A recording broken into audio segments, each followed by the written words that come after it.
Hi, I'm Femi Oke and you're in the stream. The strength of Bernie Sanders' run for US president has caught a lot of people by surprise, especially his appeal to young people. But is that enough to actually get the Democratic nomination? Our digital producer Malika Bilal has been looking at the buzz, and you found what? Well, that's a question a lot of people are asking. And wherever you are in the world, chances are you have heard of Sanders. The 74-year-old senator has ignited a craze online, especially among young voters. His campaign has inspired countless hashtags. It's also generated memes highlighting things like free education and earning a living wage. And Bernie fans have also been spotted sporting hipster t-shirts like these, and some are even getting free Bernie tattoos. That one looks like it hurts. Are you feeling the burn or not so much? Tweet us either way at hashtag AJStream. Hi, I'm Hector Luis Alamo, Deputy Editor at Latino Rebels, and I'm in the stream. Bernie Sanders is the oldest candidate in the 2016 race for US president. If he makes it to the White House, he'd be the oldest president in US history. Sanders is running for the Democratic Party nomination, even though he's never registered as a Democrat in his life. When he entered the race, many pollsters and pundits thought he stood no chance against Democratic favorite Hillary Clinton. But the self-described Democratic socialist has been attracting some of the biggest campaign crowds of any candidate. He's also been raising a lot of money for his campaign, mostly through small donations. And online, his social media outreach has some of the highest engagement of any candidate. He continues to surge in the polls, recently tying in the Iowa Caucus and winning overwhelmingly in New Hampshire with the support of more than 80% of voters aged 18 to 29. So today we want to find out, is Sanders' popularity among millennials enough to secure him the Democratic nomination? To help us talk about this, we're joined by Shaidah Ehehosi, a Bernie Sanders supporter, hello, and also an undergraduate student at Georgia State University. Daye Pope is a Hillary Clinton supporter and LGBT rights advocate. Syreeta McFadden is an opinion writer for The Guardian US and an undecided voter. And then right here in the studio, Moschella is a political strategist and founder of the Organizing Center. So good to have you here, everybody. So, Shaidah, you have 30 seconds. Give me your elevator pitch, your lift pitch for Bernie Sanders, starting now. Oh, wow. Okay, well, Bernie Sanders is someone who I consider to be one of the best presidential candidates, mainly because he's a people's person. He seems very authentic. He resonates with most of America, not just, those who hold the most power. He resonates with the regular people, and that makes up a lot of America's population. That's 30 seconds. So very nice. Thank you very much. Daye, tell us in 30 seconds why Bernie Sanders should not be the Democratic nominated candidate. Well, I think that Bernie has all the right end destinations, but doesn't actually have the roadmap to get us there. I don't think he's shown us a really comprehensive plan to actually achieve any of his outlandish promises. And so I really am not feeling the burn, and I'm hoping to actually see if he can achieve any of the things that he's telling people he can achieve. All right, have a look here on my laptop. This is, if you search for Google search names, if you look for Hillary Clinton, you look for Bernie Sanders, this is how many people on Google over about the last year have been looking for both of these candidates. Bernie is blue, Hillary is red, and you'll see April of last year, Hillary was doing really well there in the red, and then you get to about the middle of last year, then Bernie is doing really well, and then you get to the end of this timeline, so taking us to the beginning of this year, and Bernie is right up here and Hillary is down here. Michael, what is going on? Well, I think we just heard it. This is a race that is being defined by authenticity versus ability. Right. And Clinton is sort of the default setting, right? And now you have a candidate who comes in and he understands that we've moved into a whole new era of politics. The broadcast era is over. Now digital really matters. He's oriented his entire campaign around that. And he's willing to say whatever he feels like. And that galvanizes a lot of people. I think there are a lot of folks that want to make sure that Hillary Clinton has to fight for this nomination. And so Bernie's picked up a lot of momentum. Well, online, Syreeta, we are hearing from people who have a lot of passion one way or the other. What we're not hearing from are people who are still a little bit undecided. So I want to play you a video comment from Austin Ray, who firmly is in the Bernie camp, and I want to hear what you have to say about his points. I think one of the main reasons Bernie is doing so well this election cycle is that he's garnering the support of millions upon millions of Americans who are flat out disgusted and disenchanted with our political process.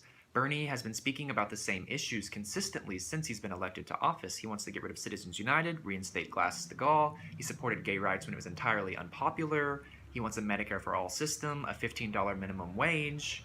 He supports pay equity for women. I think if we do not elect this man, we have truly missed a once-in-a-lifetime opportunity. Once-in-a-lifetime opportunity, and I'll just correct his pronunciation there. It's Glass-Steagall. That's the act he was mentioning. But Syreeta, do you feel the same? Do you think, are you convinced by his argument? I'm not. Why not? I'm just not. I mean, you know, I've heard the points that he raised, I've heard a lot of that online quite specifically in terms of his long-term support of gay rights, his long-term, legislative work in terms of trying to like fight for universal health care. And I've heard all of that. But what I'm not convinced of yet is whether or not he can, in terms of his ability to actually usher forth the change that everyone is listing in that very specific category, I'm not certain that he has the wherewithal and the political capital to do so. I see it like, yeah, I'll just start with that. I'll start with that before I say completely a whole lot more. Michael? You know, it's interesting. What we just heard was a supporter of Bernie Sanders saying he's been right on policy. But if you coach Michael Jordan, it's easy to win. And the same way with Bernie Sanders, he's the senator from a really left-wing place. And it's easy to be right on policy when you're the senator from Vermont. It's a lot harder to be right on policy if you're coming from Arkansas, like right. Hillary Clinton did.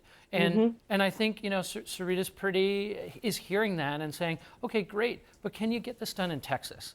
And that's a completely different game.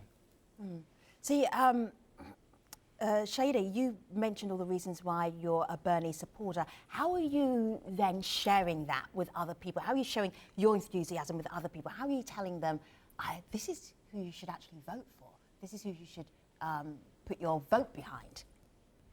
Well, I'm really big on social media. I do a lot of social media spreading. Another way that I do this is I have a lot of Bernie stickers and stuff on my door as well. So if people come and ask me, I'm able to tell them.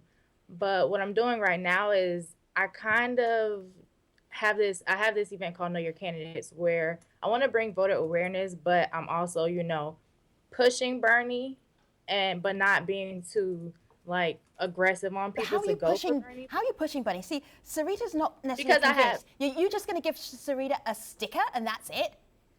No, actually, no. What I have is I have Georgia State's Panthers for Bernie's coming out. So what they're going to do is they're going to pass out pamphlets. We have a bunch of pamphlets. I also get the support from my sister. Syreeta, give her more of a hard time. You're undecided and she's a Bernie supporter. What do you need to ask her? What do you need to know? You want me to help convince her? My thing is... Go ahead, Shaidah. Go ahead. A lot of people say the same thing. They're not convinced on how he's going to do it, how he's going to win the support. My thing is that he gives people a future to believe in. So if you ever gone to a rally, please go to a rally. If you ever go to a rally, you'll see that he gives you a future to believe in, you feel it. And you get this sense from him of authenticity. You get this sense from him that he means what he's saying. And I push that to a lot of people. Right now, we're going to Morehouse to see him in the AUC. Let me just hold on. Wait. Okay. Syreeta, are you convinced? Just go to a rally. You're going to feel the burn. I think a lot of... Let's just wait and see. Syreeta, go on, respond. What I would say is that what is really heartening and what I'm thrilled to hear is the kind of engagement that young people have about the political process. We need that kind of passion that she's willing, what Shaidah's practice right now is completely visibility. She's trying to make Bernie known to people. And that is good. That's key because part of the reason why from the Google search slide you showed us earlier It's because people didn't know who he was. He's represented a very small state in like for the really last need 30 to Google years. Hillary Clinton that much. Right. You No probably one need to Google. needs to Google. Sandra No one LOTT. needs to Google.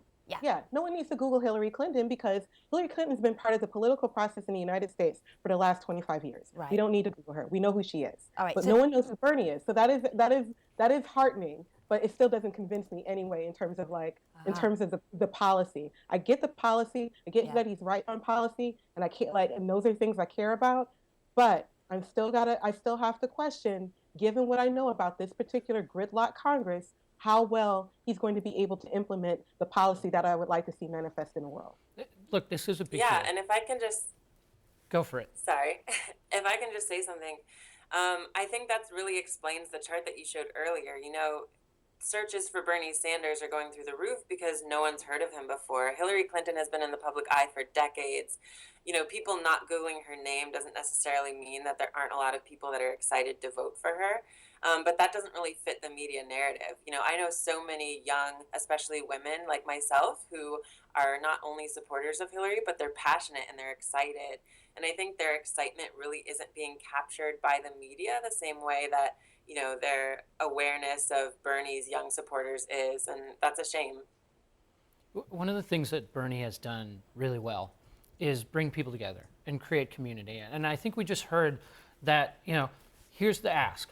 Come here, feel this. When people get into big crowds and they get pumped up, right, it changes the calculus of how they make decisions. People get swept up in the fun of politics. And you see this on the right and the left. You know, Trump rallies, people say crazy things and get fired up. At Bernie rallies, people decide that they want to, you know, love and support him. Now, Clinton obviously is doing that too. But Clinton is much more of a known entity. Right? So it's not a new community around Hillary Clinton. She's been part of our lives for 20 years. The Clintons built community in 1992 and had all of the fun and the momentum doing it then. And Sanders is building a new type of a community here in 2016. So we're not comparing like with like. It's just a different kind of evolution going on. Yep. Malika. Syreeta was there nodding her head, but I want to put something else into the pot here. Some of what we're seeing is because of what Hin Meki says on Twitter, it being a generational thing. She says millennials and Gen X people of color voters are up for grabs and Bernie is speaking our language. So online, what that language appears to be are things like free education, living wage, and that's why we're seeing tweets like this from Glenn, who says, when we ask the question, how is Sanders winning over young voters, he says, by using the word free to describe things that aren't. So Daye, I actually want to go to you with that because we have heard that word free. Like I mentioned, the education is one of them. Do you think that that's actually a realistic thing? Do you think that there's actually policy behind those campaign slogans?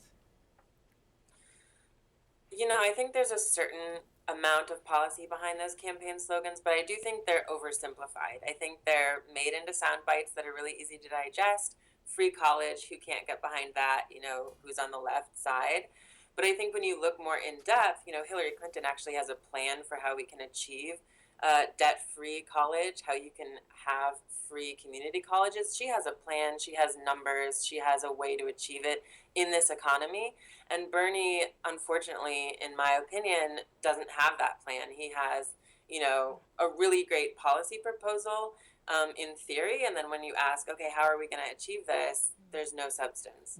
This is really dangerous territory for Clinton supporters to get into right now, because there's no doubt that Hillary Clinton got into this race intending to be the president and with a set of ideas of how to govern. Pretty much everybody gets into the race intending to be Well, president. Sure. actually, that's a big difference. I think Bernie got into this race thinking, you know, if I'm president, great.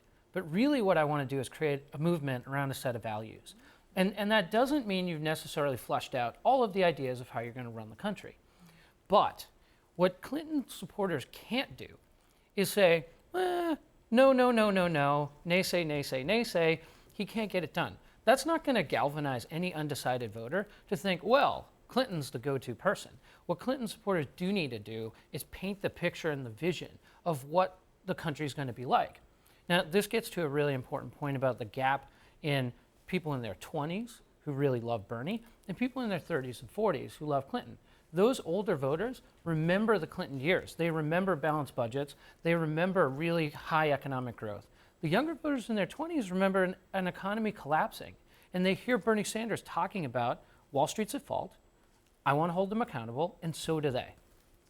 I want to show you some of the key issues that Bernie Sanders is campaigning on.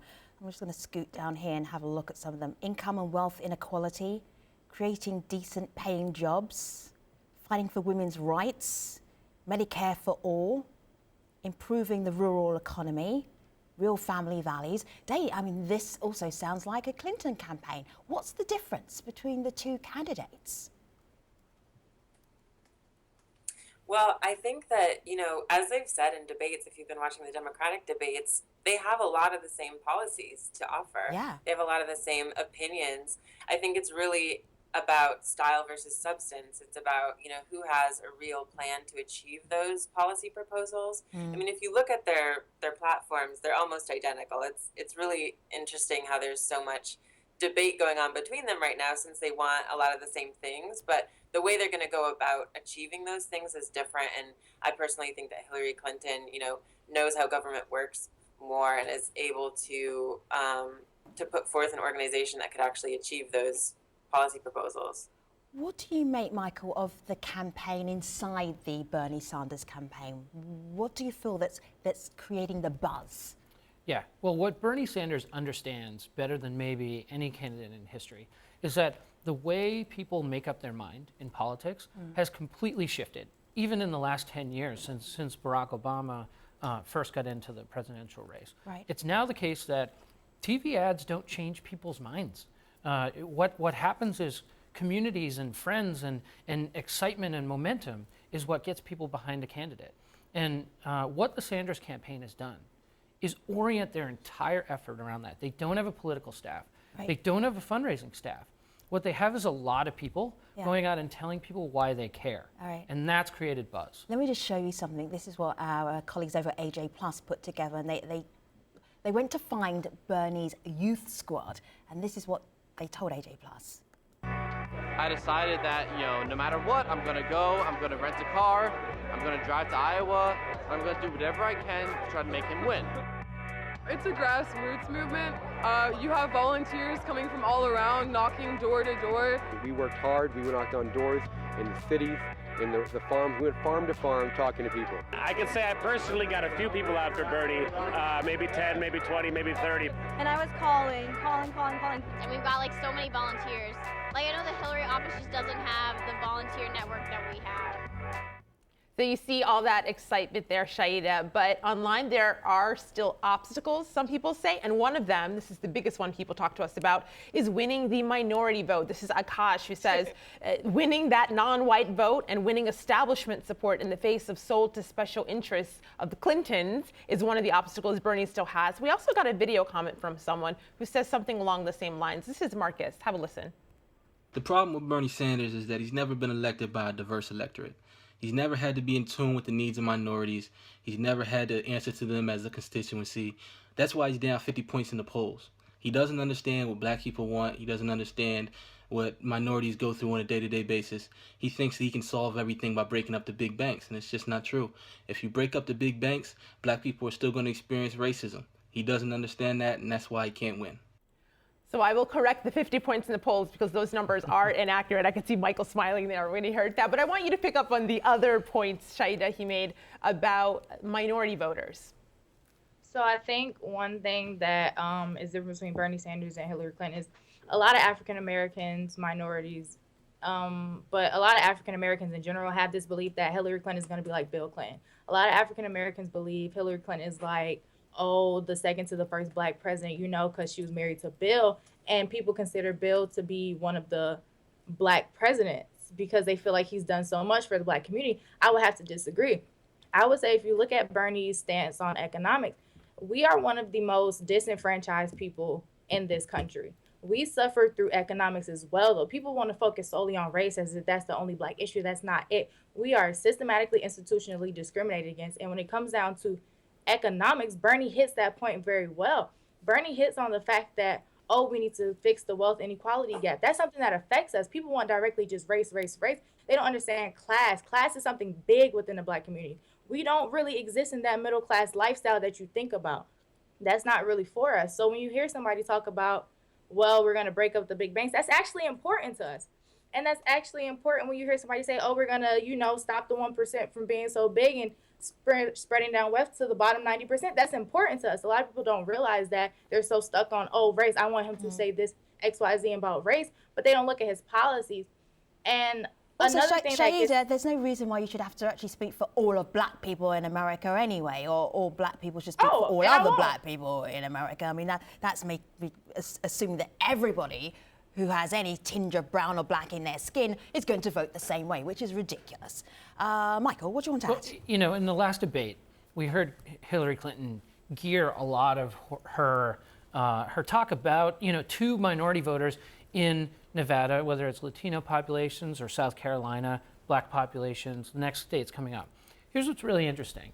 Only a couple of folks really comparatively have already decided.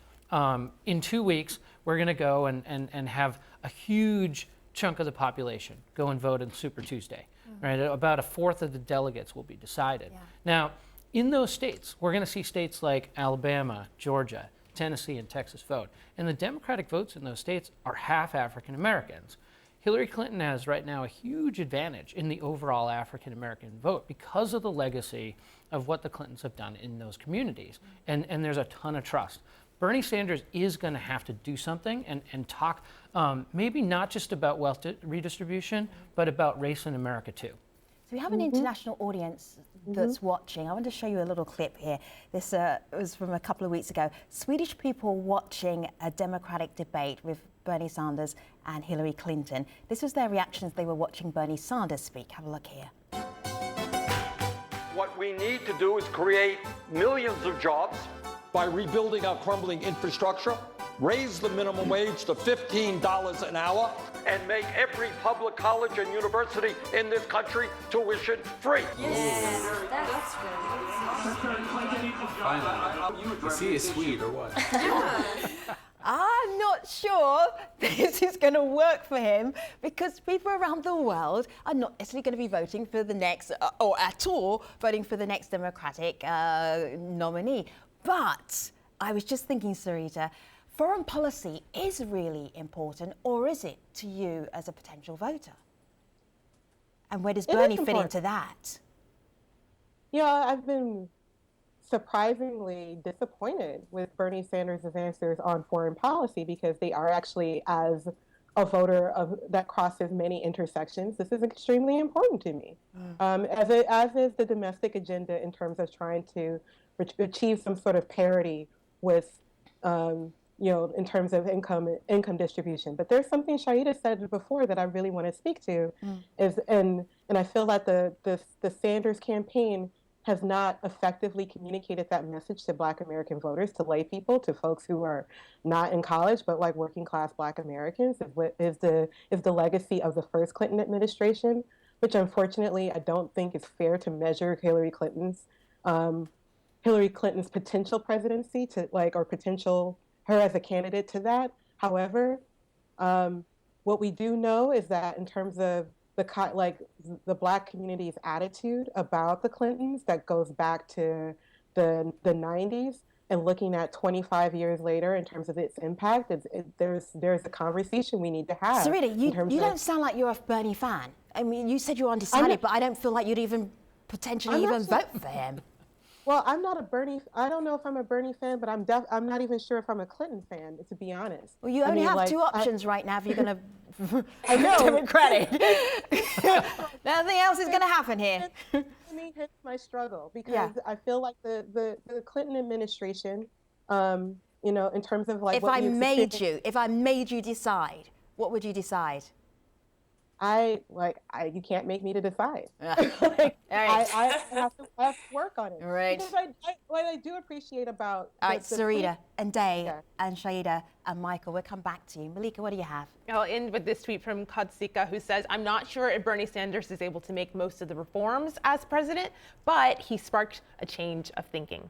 What do you think about Bernie Sanders? You can tell us online at stream.aljazeera.com. We will continue our conversation in our post show. Hope to see you there. Thanks, everybody.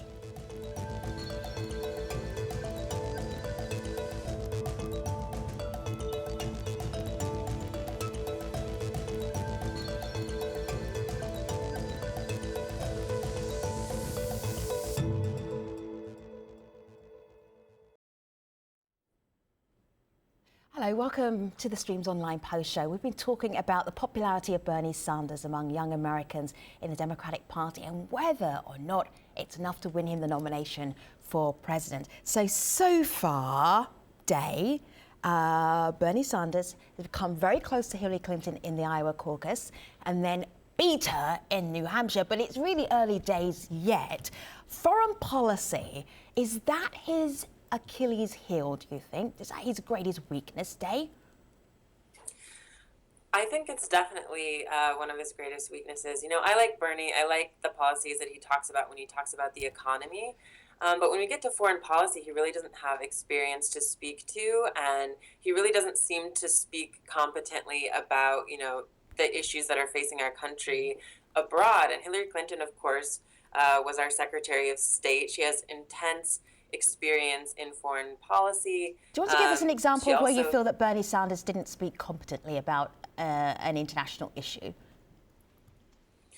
Well, I feel that, you know, in one of the first debates, when asked what the biggest international threat to the U.S. was, he said climate change. And I'm a big agreeer that climate change is a huge issue, but I think that was really a sidestep for him away from actually talking about how we're going to handle ISIS, how we're going to handle relationships with China and Russia. And so I feel like he's really been sort of sidestepping foreign policy questions when asked and trying to get back to his Wall Street talking points. And that really worries me because I want to know what a Sanders presidency would be like in terms of foreign policy. At the end of the last debate, he also sidestepped the question about name an international leader that you respect. And I think, you know, it's really important that we recognize that an election is a big job interview. And we have to interview the candidate with the right questions for the job they're going to do. The next U.S. president, if they're a Democrat, and I think they probably will be, isn't going to actually drastically change the economic system of the United States because the Republicans in Congress are going to block everything they do. But they are going to make a big impact in what happens around the world. Barack Obama and his administration have spent 8 years cleaning up mistakes that the Bush administration made. And the next president will actually maybe have some leeway. So you say that as a what, Democrat? I say that as, yeah, I mean, of course. Yes. Let's make this clear. Right. But because a Republican would not have said that. But I think a Republican and Republicans would agree that a huge part of the job is managing America's role in the world and making it the right role. Democrats and Republicans disagree about how to do that. Democrats want to spend a little bit more time helping our allies, and Republicans want to spend a little bit more time beating our enemies. And that's fair as a discussion to have. But like, this gets back to the point about Bernie Sanders' campaign and the reason it exists. He started his campaign as a movement for fairer wealth distribution in America. That actually doesn't have a lot to do with our foreign policy. And Hillary Clinton started her campaign as a way to govern in the world. And that has a ton to do with foreign policy. And I think that's why you see, now, will they make totally opposite choices? Probably not, because they both probably would hire a lot of the same people to go and be ambassadors and to run the military. But you see the Clinton focus on foreign policy much more so than the Sanders focus for those reasons. Sure. What are people saying about, hold tight a minute, Gas, because I've just got to get to Malika before we wrap this conversation up. What are people saying online about electability? Well, actually, I wanted to pick up on a point first that Michael raised, and because you raised that point, it is why we are seeing tweets like this from Samri, who says foreign policy inexperience screams being too idealistic for Sanders, and that's something we see very often. So I'm glad you raised that. But on this next point, the one that Femi mentioned, Shaidah, Benjamin here says one of the biggest obstacles that we might see is a self-fulfilling prophecy of disbelief in Sanders' electability. Do you believe in that disbelief? Do you think that that might be one of the key hindrances when we get down to two nominees for the president? No, I don't think that's I don't think that's a big thing. I think his biggest thing would be the foreign policy, but I think what keeps him going is the fact that a lot of people are tired of hearing about foreign policy. A lot of people want to know what's going to go on at home. We have so many things going on in America that a lot of people want to hear about. We're tired of hearing about how are you going to defeat ISIS every day in the news? That's what you hear from 6 o'clock in the morning to 10 o'clock at night. We want to hear, what are you going to do to fix Americans' lives, daily lives in America? And I think that's what keeps the Bernie momentum going, is that he speaks to that appeal. And that's what a lot of us want to hear. That's why he has the young voters going. We don't really want to hear about ISIS every day and all that sad stuff.